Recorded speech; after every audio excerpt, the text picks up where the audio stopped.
going to be Just all gonna here. look at that. Thank I'm you. just going to explain the stuff. Okay. No exercises. There will be a test. No, there won't.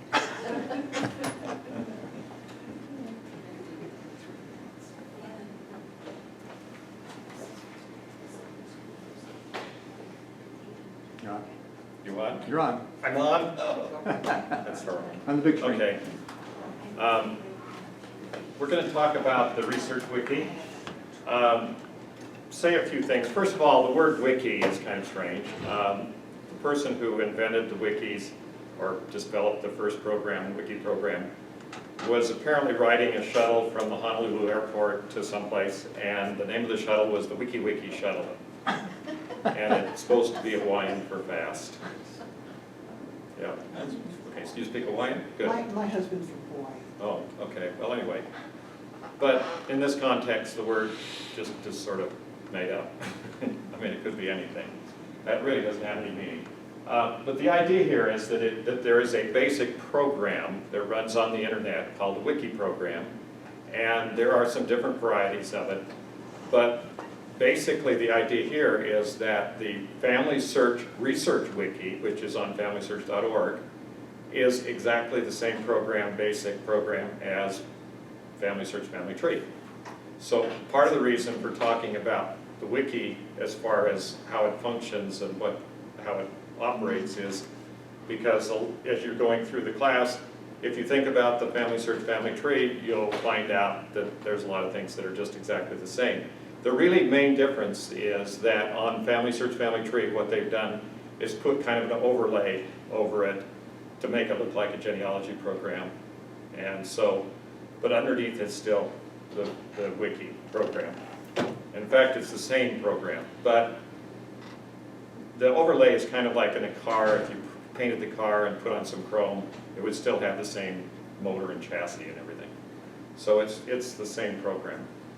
And it helps explain a lot of things, of the problems with the wiki.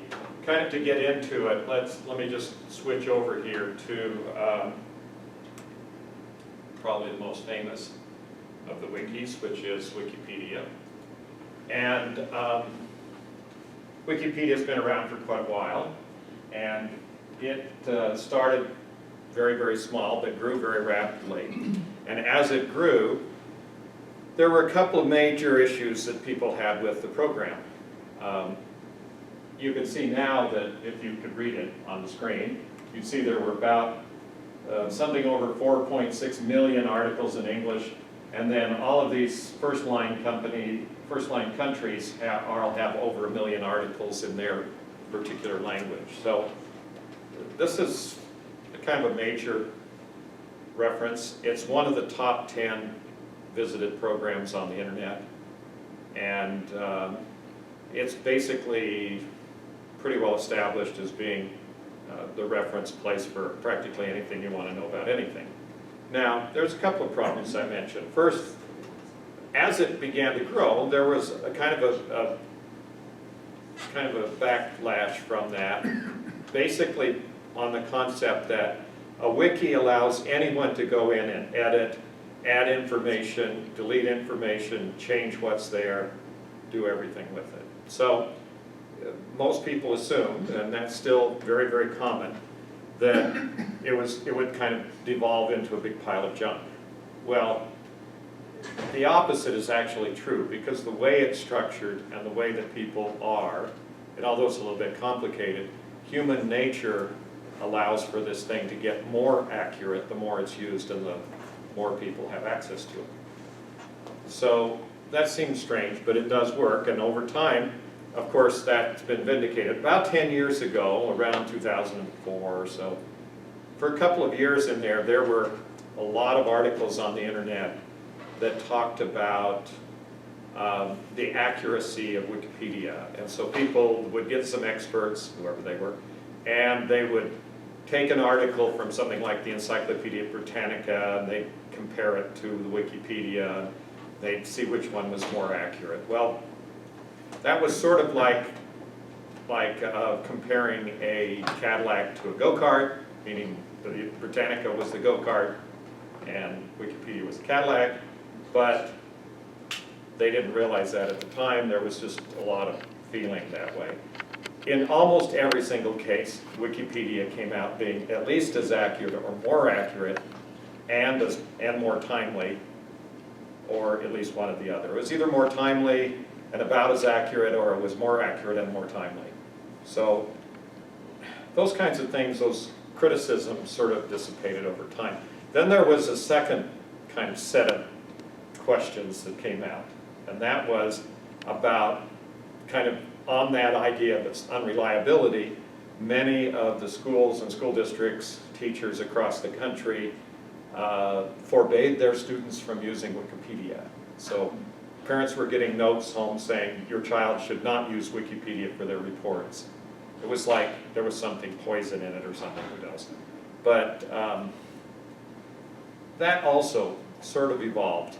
After time, you know, the teachers and everybody else got kind of used to Wikipedia. The teachers started using it.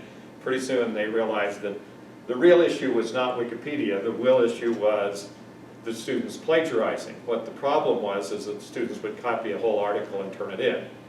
So that was just, you know, just like called plagiarism. And so what they've developed over the time period, over the last few years, is now many of the students, particularly in a large university like BYU, will be required to submit all of their homework and all of their assignments electronically. So they just send off files to the teacher. Most of them get pretty much aware pretty quickly that what the schools have are software that will review each of the assignments and give the professor a percentage of the article that is copied. Because it will compare what's in the article, whatever they submit, to what's out on the internet, and they'll say, you know, you've got 10%, 20, 30, 50%. And my brother, who's an adjunct professor at a couple of universities and schools, now a principal, they basically review every piece of paper they get, every file they get. And if the student turns in something that's too copied, they just mark it F and send it back to them. So, you know, it's pretty simple. That, of course, took any pressure or any whatever off of Wikipedia. But, you know, if you look at Wikipedia now, it's important to kind of look at it. If you put it in a pretty serious, well, let's try something interesting like quantum mechanics. If you put in that kind of a topic, then what you'll find is a huge long article on the subject. And if you could see this on the screen closely, what you'd see is there's lots of blue in there. Every blue thing is a link to some other article in Wikipedia. So you could spend weeks going through just this one article and reading all of the other articles attached. When you got through, you probably have read as much as a full textbook, college level introductory textbook or something. And probably a lot of stuff that was advanced. So, you know, they're mostly covering that, but they're doing it by adding links out to all the different subjects. Additionally, as you get to the bottom of these articles, you find out something very interesting. There's notes with links out to all the sources for the information that came, and references and further reading and external links and course materials and all sorts of things. Okay, so rather than just simply being a pile of opinions from a whole bunch of different people, it turns into being a reference material with sources. And that's the key. Okay, so what differentiates the wiki and keeps it from being a pile of junk is sources. Now, let's think about FamilySearch Family Tree. What are we talking about there? We're talking about putting in sources.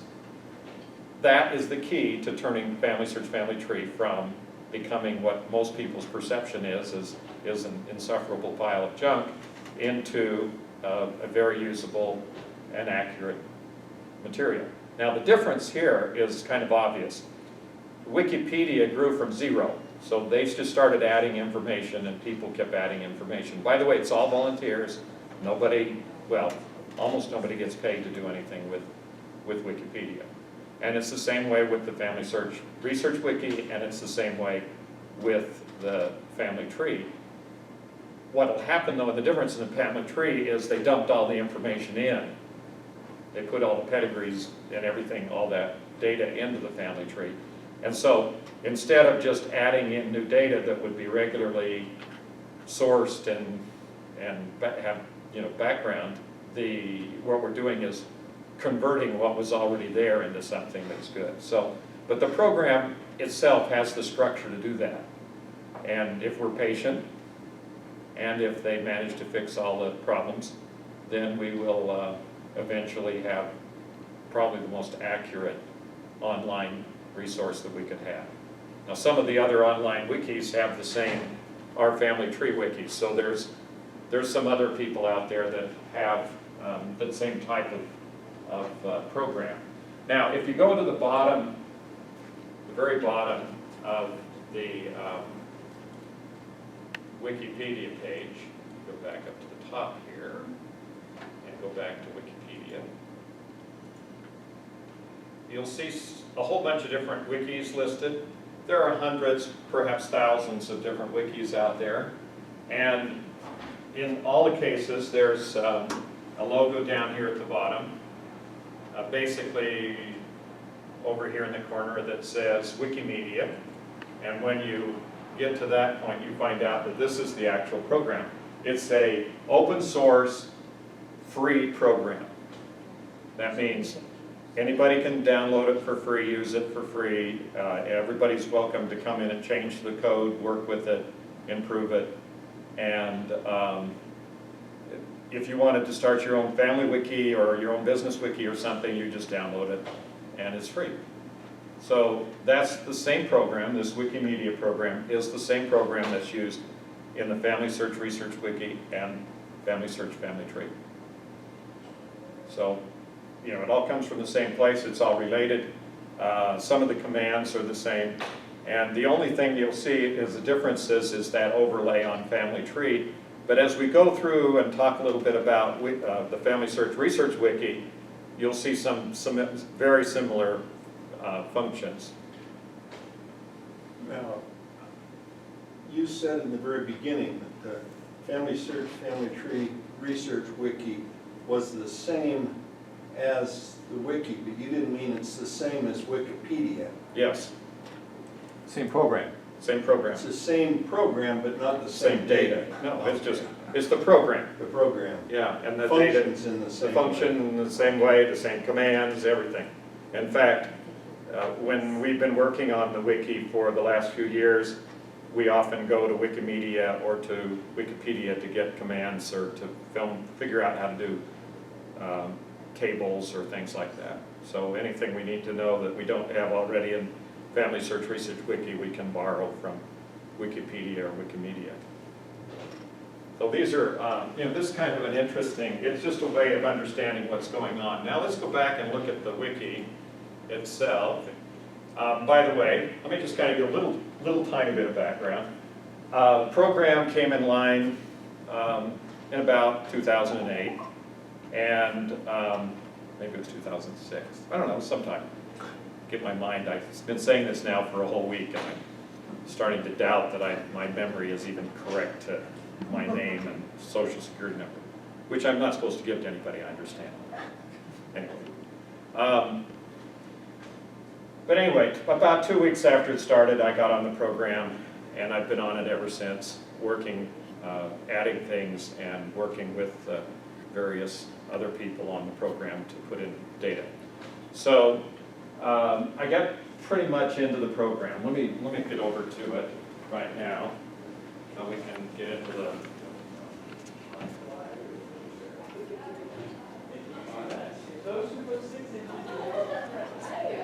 Okay.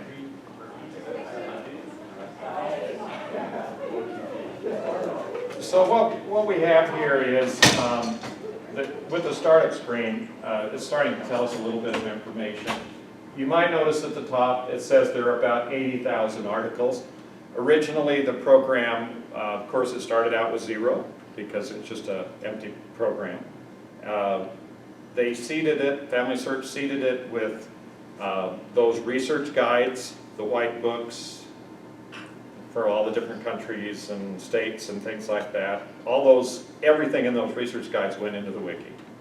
And then they asked some of the Family Search Library research consultants to add their information to the wiki.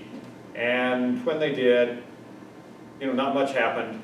And so then they came back and said, you will add. You're all employees, you will add information to the wiki. That's part of your job. So now they started putting things in. Well, as things went into the wiki, when I came on, they had already gotten about 8,000 pages. Now it's at 80,000 pages, so we've had about 10 times as much information over those few years that's gone in here. And initially, the rate of growth was very rapid. You could watch the pages change every day. And now most of the pages that you would think about in the world, not all of them, there's still lots of holes. It's still in progress, a work in progress. It's still being filled up. But it's not expanding as rapidly, but the information is going in. More information is going in on each page, even though the number of pages is not increasing.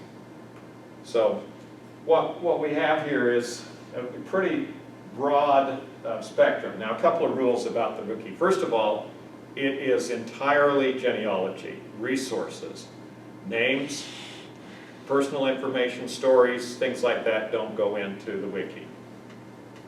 Some very, very limited amounts of that gets in. Secondly, as I'll kind of explain as we go along, there are some very specific reasons why this wiki does not turn into a junk heap.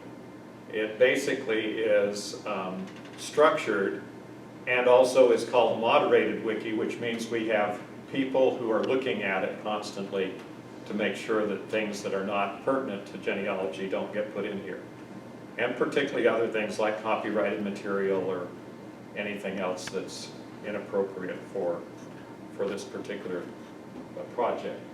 It's also sponsored specifically by FamilySearch and by the Church of Jesus Christ of Latter-day Saints, so there are some standards that they have as to what kinds of material can be in the program. But really it's kind of open. You very seldom run into that problem. The biggest, most obvious problem that we run into is copyright. Other than that,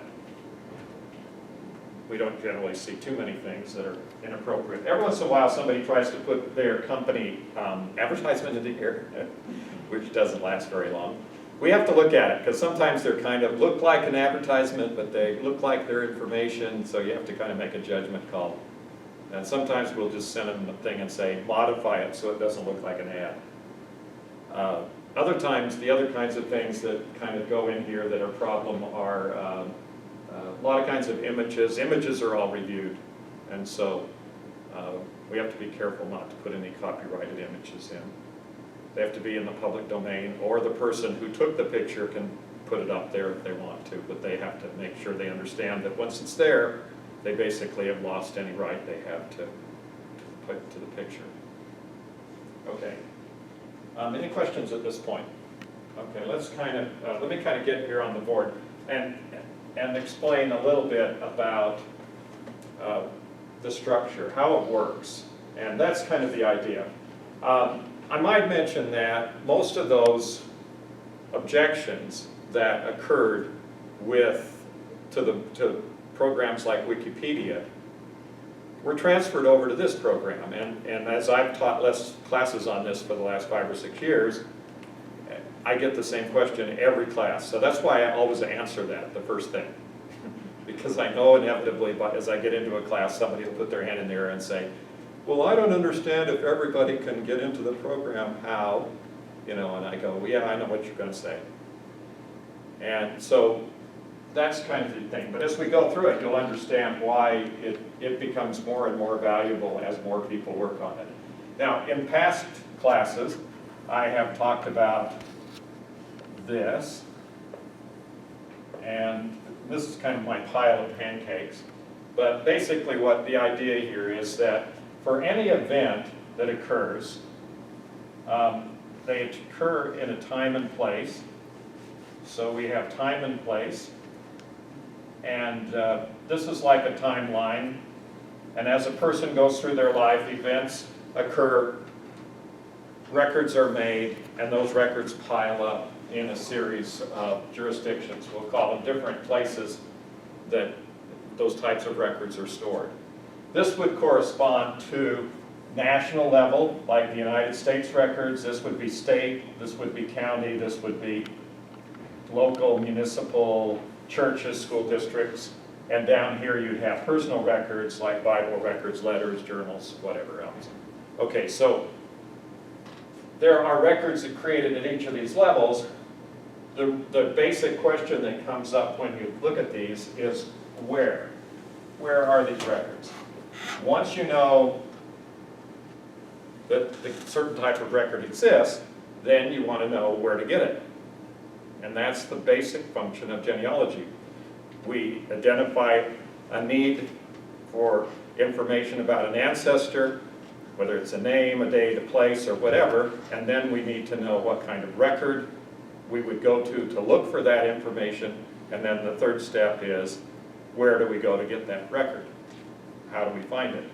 Well, that's what the purpose of the wiki is. The purpose of the wiki is to tell you where to go to get all the records. And so it not only instructs as to what kinds of records may be available, but the whole idea is to give you links out to where you can find those same records. So if it works, which it does, then it should be a valuable resource because it'll save you time, effort, and as I always say to the classes, once you know how to use the wiki, you then become experts. You can answer almost anybody's question. Anybody who walks in and asks whatever question it is. I was going to get a pile of expert badges to pass out to everybody. I didn't do that. But so here we are with what it looks like. Now the wiki is an exact analog or model of this structure. So the way that it's organized, the way that it presents the information and how we get there is exactly like what we need to do in genealogy and what the real world is like. So what we're doing is we're looking at a program that walks us through the process of finding records for genealogical research and to help us find our ancestors. And so practically anything you can think of, you can basically go here and find at least some information about where it is. Now, if there are holes in the wiki, the holes are basically invitations to add the information. So if you know the answer, then you are more than welcome to come in and put your answer in here, and we'll kind of look at that a little bit. Okay. Now, let's kind of show you how this works. We'll go through this structure and look and search on the wiki at the same time. So, first of all, I need to have a place. What's somebody's favorite place today? County, city, whatever. New Orleans. New Orleans, Louisiana, go. Hochstatten, Germany. I can't even spell it. Okay. Jewish Germans. Okay, well, we'll get to both.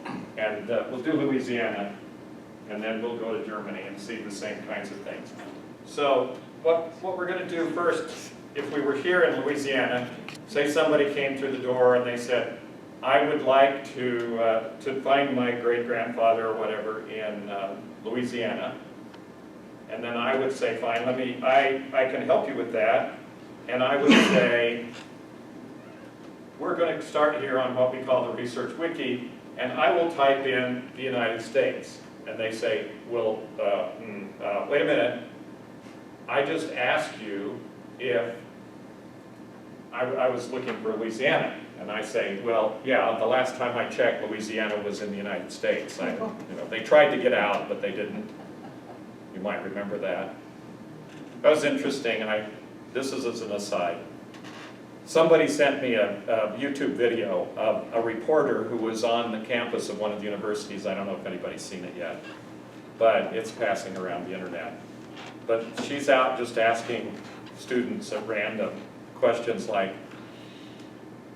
who won the Civil War?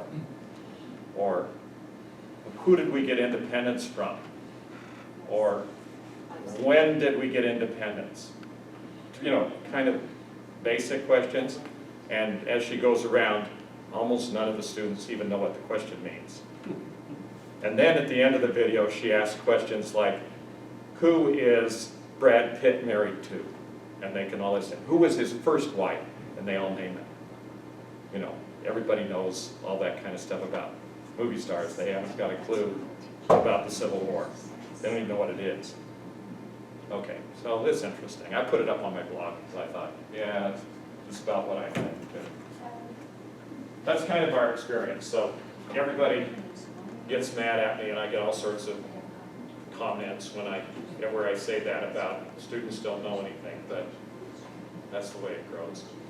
Now, okay, so we're starting up here. We're going to look at records that may be applied. Let me give kind of an example.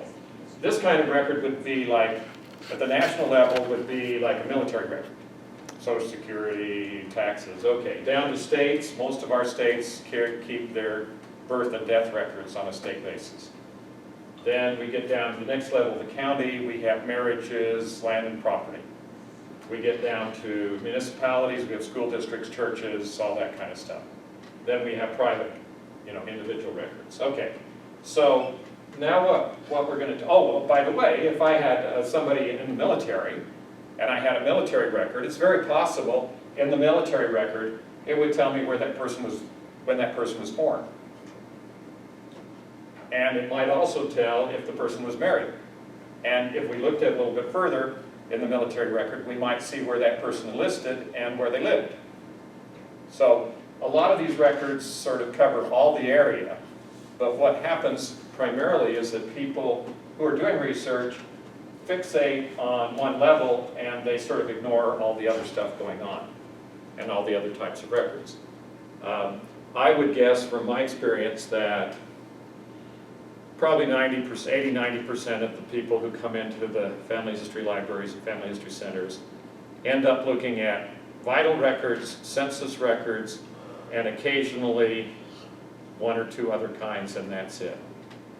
And they don't even know the others exist. I mean, nobody even knows that they exist. Well, we're going to look at this list on the left-hand side, and we'll see that there's quite a few different records here.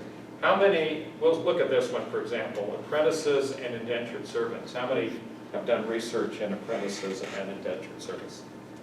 Anybody? Okay, well, we've had maybe 3 or 4 people over the whole week that have done that. Now, why is that important? Well, let me kind of start by explaining a little bit about Australia. Australia was, in the colonial period, most of the people, I don't know whether it was the greatest majority, but a very large number of the people who first settled in Australia were what we call transported, meaning they were arrested in England, Scotland, Wales, or some other country, put on a boat, and shipped to Australia, because it was like a giant penal colony. Well, today, the Australians pride themselves in tracing their ancestry back to these original transported criminals. Well, and people argue, well, they really weren't criminals, they did all sorts of things that we wouldn't think were criminal today, et cetera, et cetera, et cetera. Okay, but we don't have any place to ship them. We didn't even have spaceships yet to send them to outer space, so, we can't really do much with them. What a great idea. But anyway, they even have a day, and you can't be a true blue Aussie unless you're descendant from one of these people who were transported. Correct? Oh, I'm not Australian. Oh, you're not Australian? No. Oh, okay. Which one? Which country? Well, 2 countries, Rhodesia, which is now Zimbabwe, or South Africa. Oh, on South Africa. Okay, well, they had their share of transported people too. Not so many. Mostly army guys who wanted to go down there and fight. But yeah, people get there in all different ways to different places. Well, here's the thing about the United States. We don't necessarily value the fact that our ancestors were criminals. In fact, most of us are kind of in denial. We don't want to, we're not really into that idea very much. I've heard estimates as high as 40% of the colonial immigrants were transported and or indentured servants or apprentices. Now, the name apprentices and indentured servants is just a euphemism for slavery for a period of time, basically. Now, what happened in the United States was a little bit different because when the people who were indentured servants and/or transported and/or what any other subject like that got to the United States, and this was a little bit different. If you were in England and you tried to run away, there wasn't really any place to run to, and you'd probably get arrested very shortly because you wouldn't be able to have any place you could stay. In the United States, all they had to do was look across the street and see the wilderness, and so they could just walk off and disappear. And a fairly high percentage of these people did that. They'd get here, they'd be an indentured servant, they found out they didn't care for that, so they would just disappear. And they'd show up in some other town under a different name. So commonly here in the United States or in America, you can go back and find somebody who arrived shows up in 1640, 1650, 1680, and that's it. You got a name. You've got no record of them ever coming here. You've now got no record of anything at all. You can't figure out how they got here, who they are, or anything. And it becomes very, not clear, but it becomes one of the most common explanations is that they were transported. And they got here and either changed their name or didn't, but they certainly weren't going to broadcast where they came from and who they were. So that's kind of the difference. But not knowing that information, that's what the wiki would do, would be to give you that kind of information. Let's go down and look at another kind of thing here, and this is one that has been interesting. This is livestock brands. How many of you have done research in livestock brands? Okay, we've already, over the last week, we've had 2 or 3 people that have done that. You know what brands are? You know, branding irons. Burn a hole in the cow, that kind of thing, okay, well, how long, one question they asked me earlier this week was, how long have brands been around? And I said, well, maybe 6,000 or 10,000 years, I don't know. But I mean, it's something that's been there forever because cows, sheep, horses, pigs have feet and can walk away. And so most of the cultures of the world have to have some way of marking their livestock. Well, livestock branding began in the United States the minute that the Pilgrims walked off the Mayflower, which, by the way, only half of them were Pilgrims, the other half were land speculators.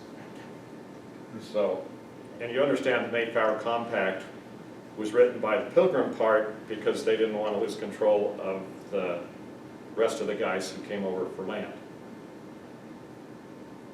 I'm a revisionist. Everything I say about history makes everybody look at me like I'm crazy, so I don't really get into history much anyway, except all the time.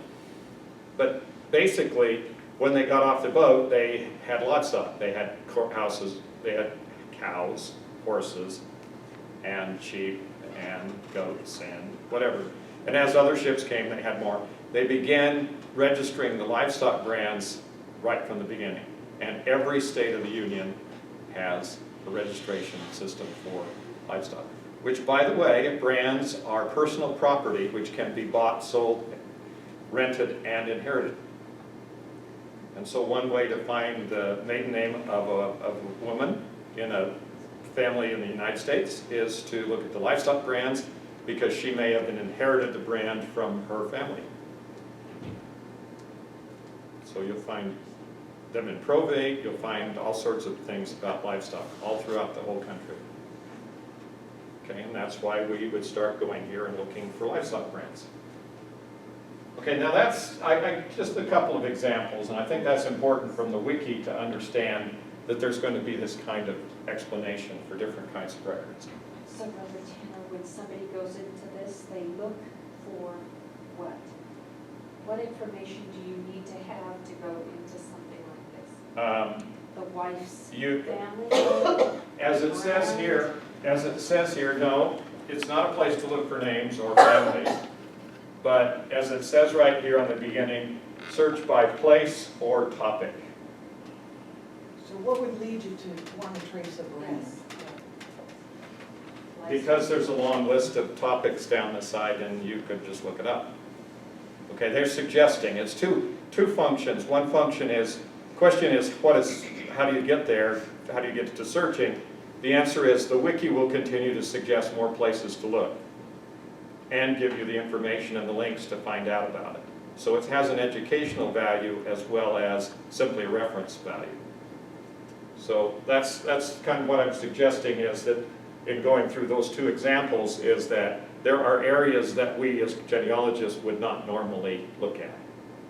We wouldn't even think about it. We wouldn't even know they existed until we went to the wiki and started looking down the lists and saying, what in the world is that? And then clicking and having the explanations all there.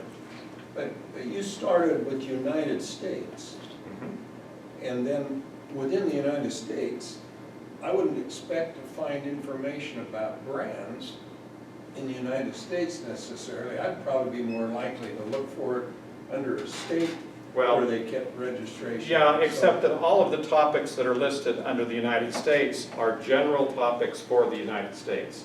Okay. And so if you look at we go to the United States here. Well, I can click here and get to it fast. This little map is just a shortcut to get to different places. And so these are the different categories, but if, for example, people come in commonly and ask about immigration, they say, I'm looking for immigration records, and I say, well, what do you know about immigration records? And they'll say, I know the word. What is it? And I say, well, let's go to the wiki and show you, and then this shows you from the United States, from a general standpoint, all across the country, what immigration means. Okay, now if I were to look for a particular county in some state, I probably wouldn't see immigration records listed as a topic then, is that right? Yes, you would. Oh, So when you get down here to the bottom, what you're going to find is a link out to each one of the states. okay, it'll be more specific to the immigration records in that state. Yes, that's how it works. So now if we were talking about Louisiana, we'd go to Louisiana, and it would say immigration and immigration in Louisiana. To the Port of New Orleans. And it would tell you in the colonial period, and then it would go through immigrant statehood. And you'll see all the blue markings up there. Every time there's a blue something, that's a link to another part of the wiki or an outside website that'll tell you more information about that subject. So it's you know, it creates a web, it creates hyperlinks out there to all these different sources that you can use to learn about the subject. And what I try to tell people when I'm doing this kind of introduction is it doesn't really do you any good to you come in and tell me that you want to look for an immigration record unless you know a little bit about immigration. You need to know at least the basics so you can ask the right questions and look in the right place and know what you're seeing when you look at it, or know where to go next, or any of the other issues. And that's what the wiki does, is it gives you enough information to explain the subject and then enough links to take you out to where you can find what you're looking for. Of course, one of the problems is that people come in and they have a question and they want you to take them right to the answer to that question without worrying about building up any of this background. That's why they get frustrated at me and all that, yeah. But I've learned to have people frustrated with me. I anticipate it, so I start a dialogue that says, of course you know how this all works. And then they say, no, and I say, well, I'll show you, because actually immigration is something that's important from the U.S. level. So we're going to start out here with U.S. immigration. And when you read through this, then you'll begin to understand some basics. And then what you read about the state immigration will start making sense. Without learning about the U.S., you won't know what you're talking about. If you start at the bottom and try to work up, you'll get lost. That's just a simple answer. Okay, so we went to, instead of the United States, Germany, as she mentioned. Would it be in English? Absolutely. Yeah, there'd be the same kinds of things It would be in English. in Okay. every country. And in Germany, you'd be looking at emigration. You'd be looking at emigration, meaning people leaving, and it'd have things like Hanover and Hamburg and places where people left to go to other countries. Okay, so then you have this. So if we go back here to, well, we'll go back to the United States, and then we'll say Okay, now we're going to go down. So now we're going to look for Louisiana. So here's Louisiana on our little map, and it's hyperlinked, so we can just click on the state. And now you'll see there's a whole list of records for Louisiana. And these records are different than the ones for the United States, because this is cemeteries in Louisiana, census records in Louisiana, church records in Louisiana, etc. So for each of the topics, they're all focused now on what's just in that state, the kind of records and links that you need for those records. Now, if there's a lot of records that have disappeared because they're general records in the United States and not necessarily applied to Louisiana. Now, if you were to say, well, I know about these kinds of records in Louisiana and we need to add that, then the answer to that is be my guest. We have a process where you just click on the little editing things and you can start adding whatever you think needs to be added to it. And that's basically what we've done. I've done for the last number of years is simply wander around inside the wiki adding stuff.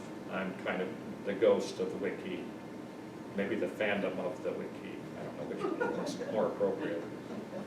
What are you gonna do when everything you know is already in the wiki? You want everything else to do with your life, I understand? That's it. And the only real issue is which comes first, that state or the state of going into the care center. So. Okay, now what county? Actually, they're not counties, they're parishes. Orleans Parish. New Orleans? Orleans Parish. Orleans, with an O? Yes. We go. Okay, here's the Orleans Parish. So now we are down to, we've moved down through our little diagram down to the county level, or parish level, or whatever they call it and wherever it is, districts or whatever. And now we have a list of topics here for the Orleans Parish, and a map and stuff like where the courthouse is and things like that. And then generally in most of the counties, what we've started to add is the earliest date at which certain records were available. So here, marriage records are in the county from 1708, census, land, and probate.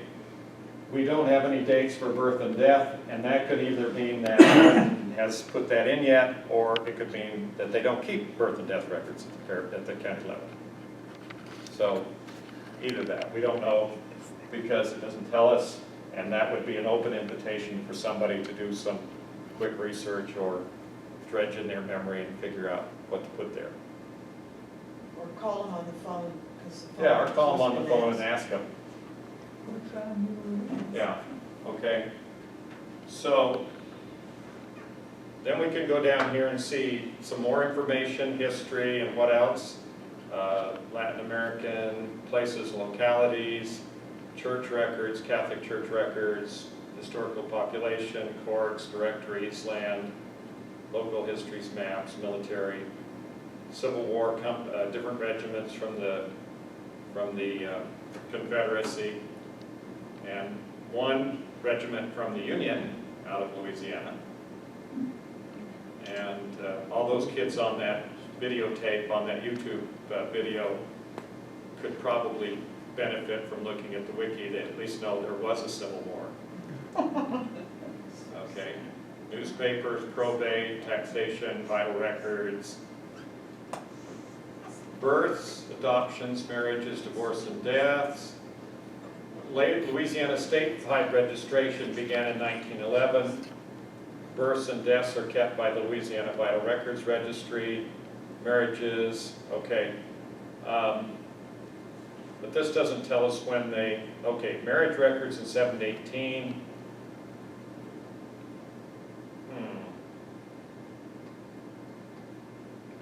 That's an interesting thing. In other words, they haven't told us exactly, let's see what they say with births. That's the United States. That didn't help my life. Okay, so basically, here's Louisiana Vital Records. Can't be found, that's nice. Well, it looked like they had. Okay, that's called a broken link. And This is the Orleans Parish. I got a piece of paper or someplace. Anyway, I'll try and remember that. I'm just going to bring a piece of paper because I keep finding things. You need to understand, one thing you understand about the wikis, I just need one very tiny small piece, that big. Okay, you can have the rest back there. Just need one piece and I need, okay. One thing you understand is that I kind of refer to them and this is not in any ways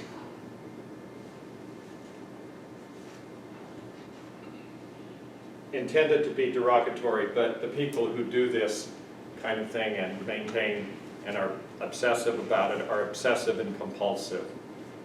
And they all, you know, and what I'm known for in these classes is seeing a blank spot and then showing everybody how it's done to fill it in because I can't stand to leave it. And what I've been doing this week is writing them all down so I can take them home and check out and remind myself what I need to fill in. This needs to be You said worked this is on. done by volunteers, so you get what you pay for. That's what? You say this is all done by volunteers, so you get what you pay for. Well, no, actually, you get more than you pay for. Yeah. So it's interesting that they have recorded in the archives the project for those that died from yellow fever from 1828. Whatever it says. A list of those interned. Yeah, there's links up here. All the blue things are links out to those records. Yeah, U.S. Gen Project, yellow fever death records. Yeah, absolutely. And so, as people learn things and get more information, then they can go in here and do it and put it in. So I guess you would say, you can't say that if there is a record in existence, you're going to read about it in the wiki, but this is a good place to start. Absolutely. And the more dedicated the person that's kind of honed in on this wiki is, the more likely to be a lot of the records that exist in that particular section of the wiki. Yeah. And because it's a matter of time and it's a matter of interest and location. And so, for instance, this is what we call a moderated wiki, and I'm one of the moderators for Arizona, Utah, and New Mexico. Well, so in a sense, I'm sort of indirectly responsible to see that there's some content there. That's where I'm sort of focused and where I watch all the pages. And but as I wander around, that's why kind of I'm the ghost in the wiki, because as I wander around the place, anytime I find something like this that's really obvious that I can see that I can answer those two questions in just a few minutes of research. So my father was born in a little town called Kaitangata in Otago, New Zealand. Really small town. Probably not a lot of people interested in Kaitangata, Otago, New Zealand. That's nice, but they should be on here. Probably on, but the moderator may be responsible for all of New Zealand, not particularly focused on that little town, so. Yeah, and if you know something about that particular spot, then I ought to the answer is put it in the wiki. Okay, and we'll mention that in just a few minutes. Okay, but this is, you know, and I can, well, okay, since I'm, you know, this is like I'm not going to sleep until this gets fixed, so might as well look at it.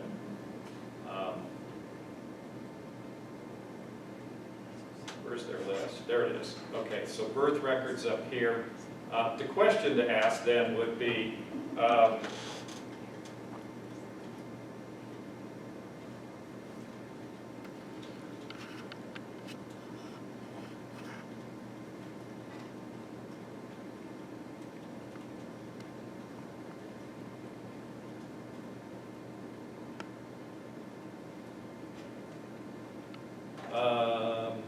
okay, it's taking me back in a circle. Great. There it is. Orleans Parish began. It's actually in here. It's under Louisiana Vital Records. They just haven't put it into the wiki. So if I go here, we'll see right here. 1718. Early parish records. Orleans Parish began keeping birth records in 1790. of death records in 1804. So that's simple. Okay, so that's just somebody didn't transfer it from one place to another. And I can click on this. Anyone who is registered can enter in and edit. So all I have to do is click here. What we'll see is a little bit of a kind of a, looks like a very simple word processing program. The number of commands for the wiki are about 25 total, and it's far simpler than working with Word or Excel or PowerPoint or anything. So, you know, people can learn this, and all the instructions for everything on how to do the program are contained here. There were 80,000 pages of about, on genealogy, there's about 120,000 pages of other stuff. Explanations, background genealogy, how to do the program, everything. So it's got more instructions than it has information in some senses. You can look here and see where the information is.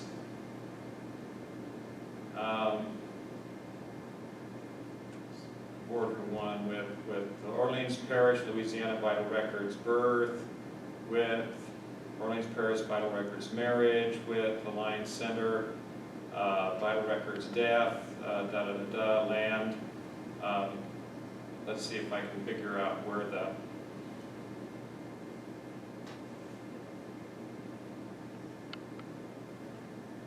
numbers are. Okay, here they are. Right here is the first number, and that was 1790, I think. And then the second number was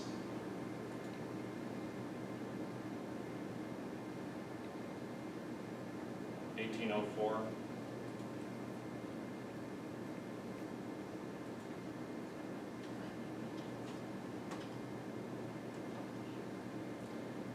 And then I put a note in here, added content, and I saved the page.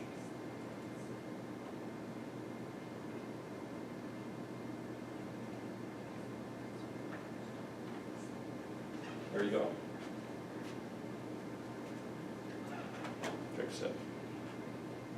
Okay, that's how things are how you work through the wiki. It's simply a process of either knowing the answer or knowing where to go look for the answer and plugging in the information or putting in a link so that you can go out to wherever you find the information. We prefer the link rather than the information, but sometimes, like these little tables, we want to have some basic information in there to get people started. Okay. So that's how this works to this extent. How we doing? Oh well, we better kind of move along here. Okay, now one thing, let's kind of look at this because this will help to understand, and I need to go back to some place that has all these things filled in. So let me go to Utah.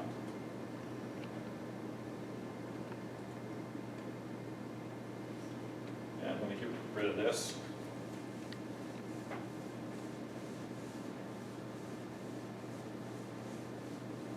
Okay, each of the pages in the wiki is actually a set of pages. So for every page that's on the wiki, there are, and I'm not doing very good at drawing, there we go. There are a bunch of pages back behind it like this that sort of go back. And this all together is a set. So the program itself creates these pages. So as you add a new page to the wiki, all this other stuff adds in. And over here where it says views, which you can't see right now, views, these are all the pages that are added as you create a page in the wiki. And you create a page just by taking something that's in red and clicking on it and filling in some information. That's all it takes to create a page. But here, for example, there's two kinds of things. There's a talk page. We looked at the edit page just a minute ago, but here's a talk page when I added that information in. And what this is this is a place where anybody can come in and comment, ask questions about that particular page. So if you looked at the Orleans page and you had a question as to why something was there or why wasn't there or what was going on, you could click on its top page and type in your question, and then that would come to anyone who was watching that page. Now that I'm changed that thing on that page, it automatically added that to my watch list. So if anybody comes back later and changes that Orleans page, I'm going to get an email that tells me. The amount of activity, if there's a whole bunch of people working on the wiki, yes, I get huge lists of emails about everything that's going on. So what happens here on the top page is you can put anything. Like I got on there on the 17th of October 2011 at 22:02. I was really not on at 10 o'clock because that's UTC's time, that's England, Great Britain time, not here. And it was probably in the morning, and I said, looks to me that the sidebar is leaking over the text. Do you need some help in getting this to work? And about 10 minutes later, they'd already fixed it, and I says, looks fixed now, thanks. So, this is the kind of thing that's kind of in real time, because as soon as that message is posted here, the email goes out and pops up, and the person, if they're sitting there working on their computer, then they have something instantly to look at and can answer. So it can be very interactive back and forth. It's not really a social networking area. You're not trying to talk to people or put information up or anything. What you're doing is discussing the work that's going on in the program. The other thing, now, if you're thinking about FamilySearch Family Tree, which you probably forgot, is you'll notice on each one of the things that you put in, there's a little thing that calls for comments or discussion or sources. And that's what they're doing. They're creating these, instead of calling them these different words, they're just making separate pages that have that information. So you're working, the FamilySearch Research Wiki is working the same way as Family Tree, it's just a different format. Now, what the next one's going to be familiar in both contexts, and that is what's called the history page. And on the history page is a list of every change by every person at the time and place that was made since the page was created. So every time somebody hits save, they put another entry here on the list of history. So all the contributors of the wiki, the information wiki, have a way of being contacted. They have an email, they have something. Okay, what about the problem of FamilySearch? I know, we've got the same, yeah. The question is, what about FamilySearch Family Tree, where we can't contact people? That's a failing, and we keep raising that issue over and over again. In the wiki, FamilySearch Research Wiki, you basically can't get in. If you don't have an address, then we'll consider whether what you've contributed is worthwhile, but we could just take it out, because you'll never know, because you don't have an email address. Doesn't matter whether you're watching or not. But generally speaking, in order to get active in this program, just like with Family Tree, it really requires people to have contact information, particularly an email. Okay, so, but what if we don't know these people? So the first one up there at the top is called Pet Rock 9. I'm kind of interested to know who the first 8 were, but basically, Pet Rock up there is, how do we find out? Well, if I click on that, we find out that Pet Rock is somebody named Elder Rose, and he says, hi, I'm Elder Rose. I have no idea how I got my username, but I like it all the same. So we just might kind of be careful and watch what Elder Rose, aka Pet Rock 9, is doing with the wiki, because it doesn't sound like he really knows a whole lot.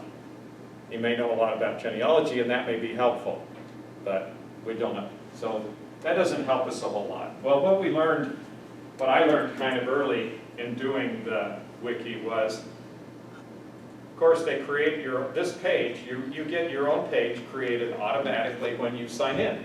So you all have LDS account, anybody, whether you have an LDS account or not, when you sign in, you automatically have a page created for you in the wiki called your user page. It's all sitting there. You folks can use it anytime you want. You just didn't know you had that free gift out there. So I created, I started, and I think I had a little teeny bit more than Pet Rock did, but then I got notes from the wiki people and said, if you're going to keep contributing, why don't you add a little bit to your user page? And I did, and then they came back and said, maybe you don't understand, add more. And finally they said, we want everything. Put your publications, put everything in there. And I said, okay. Well, the reason was this, and the reasoning is that since I was kind of, like I mentioned, the ghost of the wiki, then if I were making changes like I just did to Louisiana, then people would say, who is this guy?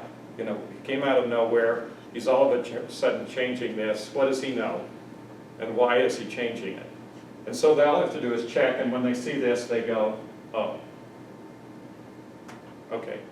It stops a lot of discussion and problems. Now, unfortunately, this particular type of tactic for preserving the integrity hasn't been implemented very well in the FamilySearch family tree. What they really ought to have is user pages and have people put up their information on what they're looking for, what they're doing, and who they are, so that we can make some judgment as to whether they're believable. Are they considering doing that? Yeah. Well, I don't know that they'll ever do it. But anyway, I always make these suggestions, but who knows? Okay. So now you can see there's this thing called a user page. There's also a talk page. So if you wanted to send me a message, you could put it on here on my talk page, and the program would immediately send me an email, and I would come and answer your question or whatever. And if you want to know if it's used, you go clear down to the bottom and you'll find out that this particular page has been accessed 1,467 times.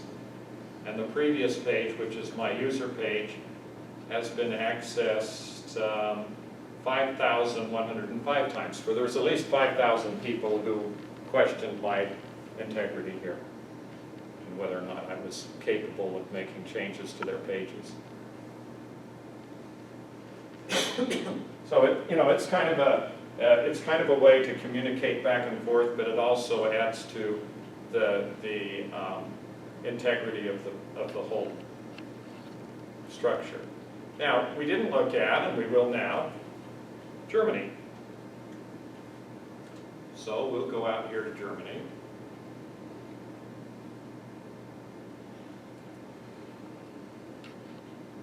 And we'll see that there's all the topics. In fact, there may actually, well, there is quite a few topics here. Is there a And topic then on Jewish? I can't read them. The after 1949 German states, the Jewish constituent states of the empire, and the duchies and the grand duchies and the principalities and the Hanseatic cities and nobility and government areas and featured content and so forth. One of my favorite questions for people to come in and ask, and it happens just almost regularly, as you probably recognize, people come in and they'll say, I'm looking for my ancestor who was born in Germany in 1840. And I'll say, where that, usually 1860, okay, 1860. And I'll say, well, okay, and how did you know they were born in Germany? Because that's what it said in the census record. And I'll say, oh, that's really interesting. Of course, you know that there was no such thing as Germany in 1860. And they go, what? Anyway, so when we get into maps and history and everything, and I say, well, where did they really live? I don't have a clue. I said, well, then I guess we're going to have to look back in the United States, because unless we know exactly where they were born, we won't even know which jurisdiction it was until we know the place and the time. And then we can tell whether they were born in, the Austro-Hungarian Empire, or they were born in, one of these other places. Okay. My other favorite one is Poland. Poland disappears about every 50 years, and then comes back, and then disappears, and then comes back.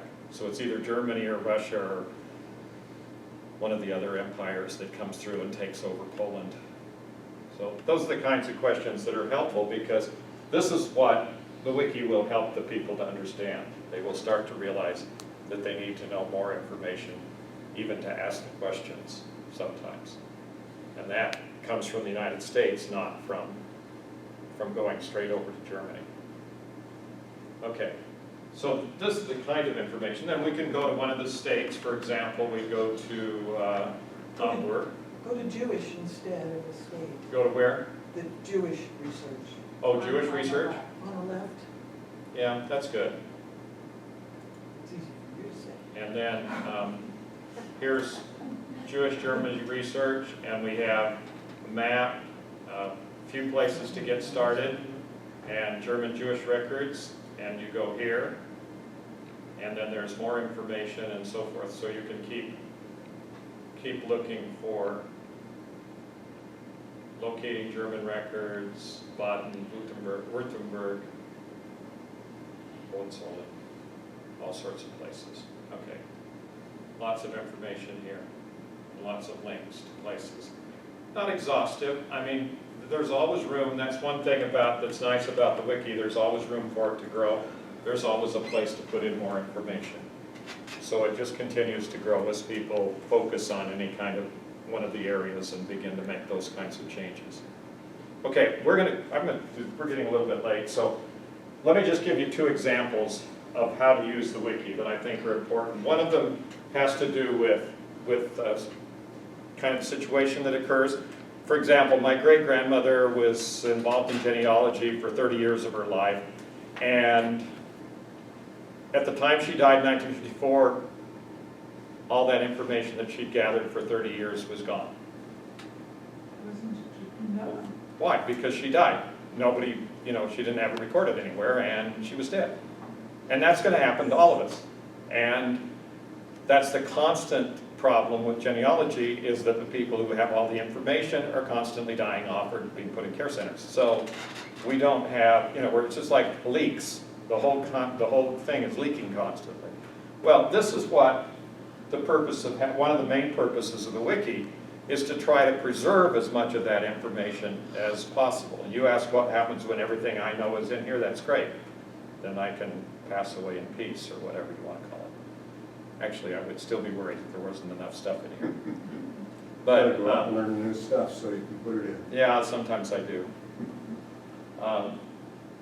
So basically, as you put things in here, you are helping to preserve information. Everybody here knows something unique about their town, their country, their wherever. And because they know that unique information, it helps to put that in here. Like, where are cemeteries, where do you get the government records, how do you get into the courthouse, that kind of stuff. And those things are the things we need to have in the wiki. So that's number one. Number two is, if you're doing research, for example, and you're doing research on Jewish German records or whatever, there's quite a bit of information here. So you could start here, but let's say you find some more collections in archives. And you're doing your research, and as a well-educated genealogist, you've been told over and over again to use a research outline or a research log. Well, may I suggest that since you have a free access, automatic way to sit here and edit this, that if you found something additional here that you wanted to say about the Registry of Jewish Research or on Jewish Gen or something about that instead of putting it on a paper log, that you come here and click and write all your information right here in the wiki. So then you've added additional information and sources that'll be of help to the next person that comes along. And you can always go back to this from any device, any place, and see what you already wrote without having to worry about keeping a piece of paper or knowing where it is. Because it's already organized and set up in all of the categories and all all of the areas, geographic areas, any place you want to go do research. But again, you're only gonna be putting in the general information about the record, not in the details of your family that you Right. found. Yeah, it's a research log, but it's not a transcription of the records. Yeah, that would be the distinction. Just one more note, and then we're through. One thing, the question is, how does information get into the wiki? And we're talking about Utah, for example. And when I first started and I began to put things in the wiki, I volunteered to be the moderator for Arizona. And one day I was out thinking, and I thought, well, I'm going to check Utah because that's where all my relatives came from. And I went to the counties in Utah and found out that there was nothing there. They were just outlines. There was not one shred of information in there about Utah. And I said, this is the FamilySearch Wiki. These people are all in Utah. Why is there nothing here about Utah in this thing? And so I started putting in information about Utah. And then I noticed that there was no moderator. And so I wrote to the committee, the FamilySearch, and I said, I noticed there's no moderator for Utah in the wiki. What's the story? You're all there. And they said, oh, well, would you like to be the moderator? And I said, yes. So I applied and was put in as moderator at the wiki in Utah.